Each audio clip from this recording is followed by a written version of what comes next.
لوگ تمہاری راہ میں ہمیشہ پتھر پھینکیں گے، اب یہ تم پر ہے کہ تم ان پتھروں سے کیا بناتے ہو، مشکلات کی دیوار یا کامیابی کا پل۔ اچھے لوگوں کی سنگت میں رہا کرو، کیونکہ سنار کا کچرا بھی بادام سے مہنگا ہوتا ہے۔ جب اپنی اہمیت زبان سے بتانی پڑ جائے تو سمجھ لیں کہ اب آپ کی کوئی اہمیت نہیں رہی۔ اپنے گھر کے بزرگوں کی آنکھیں کبھی بھیگنے مت دینا، کیونکہ جس گھر کی چھت سے پانی ٹپکتا ہے اس گھر کی دیواریں بھی کمزور ہو جاتی ہیں۔ آپ اپنے آپ کو سمجھدار ضرور سمجھیں، مگر دوسروں کو بے وقوف سمجھنے کی سمجھداری سے پرہیز کریں۔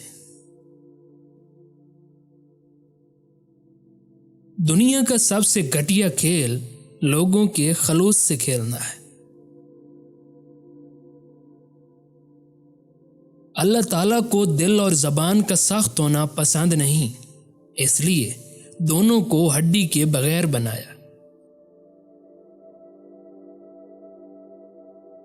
ضروری نہیں کہ کچھ غلط کرنے سے دکھ ملے، حد سے زیادہ اچھا ہونے کی بھی قیمت چکانی پڑتی ہے۔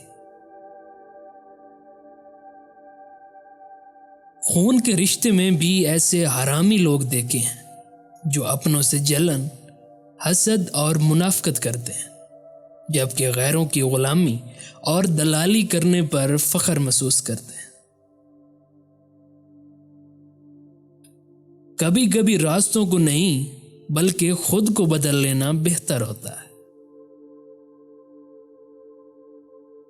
کسی کے منہ پر بے عزتی کرنا اسے قتل کر دینے کے برابر ہے۔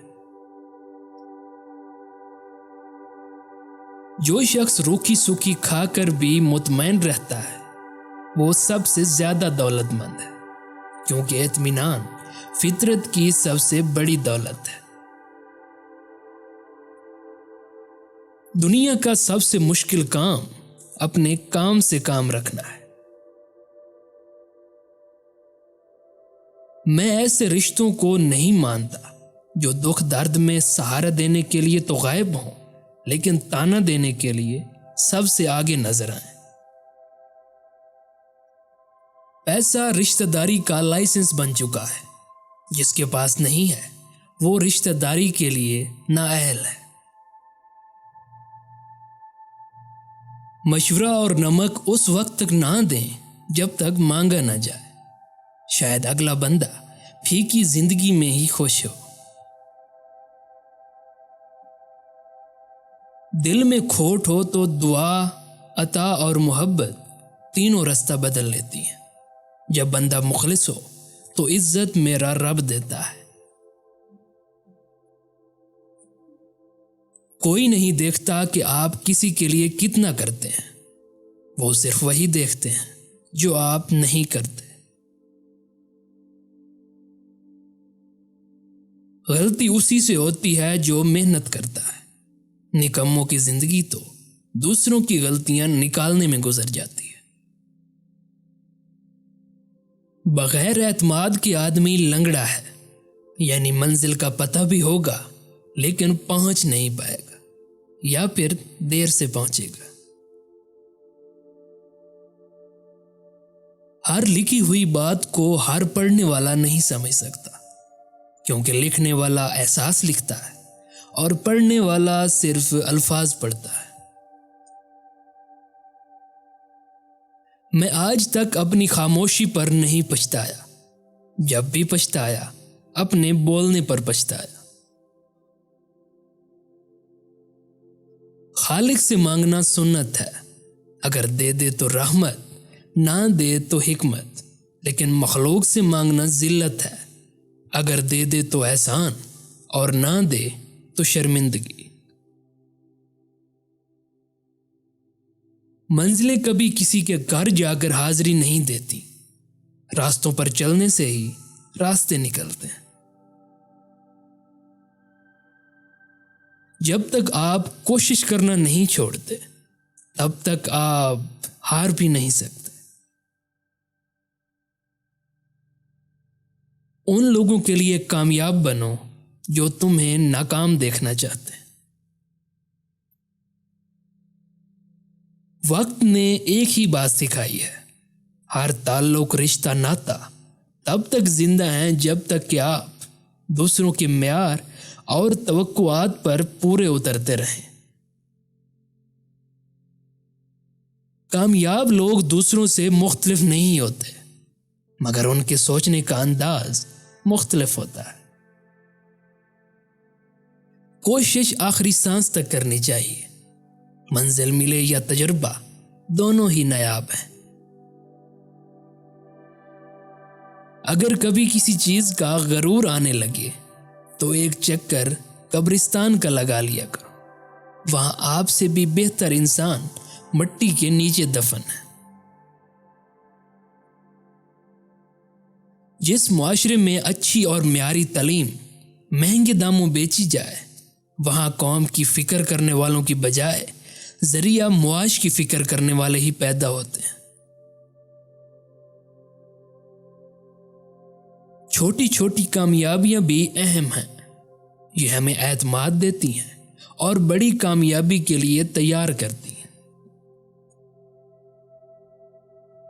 دیر سے بنو لیکن کچھ ضرور بنو، کیونکہ لوگ وقت کے ساتھ خیریت کی بجائے حیثیت پوچھنے لگتے ہیں۔ لوگوں کی اکثریت کو مت دیکھو کہ لوگ کدھر جا رہے ہیں، صحیح راستہ اپناؤ، چاہے اس راستے پہ آپ اکیلے ہی کیوں نہ ہو۔ گھڑی نہ دیکھو بلکہ وہ کرو جو گھڑی کرتی ہے، یعنی چلتے رہو۔ لوگوں کے ساتھ ان کے کردار کے مطابق نہیں بلکہ اپنی تربیت کے مطابق رویہ اختیار کیجیے۔ خاموشی اختیار کر لو مگر کسی سے شکوہ مت کرو، جب عزت نہ ملے تو کنارہ کر لو۔ صرف ایک ہی شخص آپ کی زندگی بدل سکتا ہے اور وہ آپ خود ہیں۔ اگر آپ زندگی میں کچھ کرنے کا جذبہ رکھتے ہیں تو اس کے بارے میں پہلے سے لوگوں کو آگاہ نہ کریں بلکہ ہمیشہ کام ہو جانے کے بعد لوگوں کو بتائیں۔ اگر کوئی بلا وجہ آپ کا دشمن بن جائے تو مان لیجئے آپ میں کچھ خاص ہے اور سامنے والا حسد کا شکار ہے۔ جو آپ کی برائی کرتے ہیں انہیں کرنے دیں، کیونکہ برائی وہی کرتے ہیں جو برابری نہیں کر سکتے۔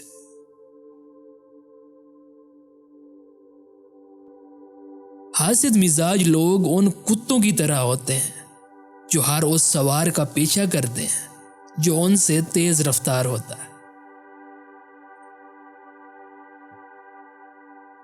سب سے ذلیل ترین انسان وہ ہے جسے حق اور سچ کا پتہ ہو اور وہ پھر بھی جھوٹ کے ساتھ کھڑا ہو۔